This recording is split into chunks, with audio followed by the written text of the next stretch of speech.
நீங்கள் பார்த்துக் கொண்டிருப்பது நியூஸ் 21 செய்திகள். தமிழ்நாடு செய்திகளை உடனுக்குடன் தெரிந்து கொள்ள நியூஸ் 21 செய்திகளை பாருங்கள். உண்மை, உழைப்பு, உயர்வு.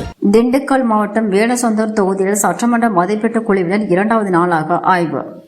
தமிழ்நாடு சட்டமன்ற பேரவை மதிப்பீட்டு குழு தலைவரும் வேடசந்தூர் எம்எல்ஏவுமான காந்திராஜன் தலைமையில் மதிப்பீட்டு குழுவினர் திண்டுக்கல் மாவட்டத்தில் இன்று 2வது நாளாக ஆய்வு செய்தனர். இதில் வடமதுரை ஊராட்சி ஒன்றியம், குளத்தூர் ஊராட்சியில் தடுப்பணை கட்டுமான பணிகள் மற்றும் பாலம் கட்டுமான பணிகள், அயோத்திதாசர் திட்டத்தின் கீழ் கட்டப்பட்டு வரும் திருமண மண்டபம் கட்டுமான பணிகள், ஏரியோடு நெடுஞ்சாலைத்துறை அலுவலகம் மற்றும் பயணியர் விடுதி, வேடசந்தூர் பேருந்து நிலைய கட்டுமான பணிகள் மற்றும் உழவர் சந்தையை ஆய்வு செய்தனர். அப்போது மேற்கொள்ளப்பட வேண்டிய பணிகள் குறித்து அதிகாரிகளுக்கும் ஆலோசனைகள் வழங்கப்பட்டது. இதில் திண்டுக்கல் மாவட்ட ஆட்சியர் சரவணன் மற்றும் தமிழக சட்டப்பேரவை மதிப்பீட்டு குழு உறுப்பினர்கள் மற்றும் பல்வேறு அரசுத்துறை அதிகாரிகள் கலந்து கொண்டனர்.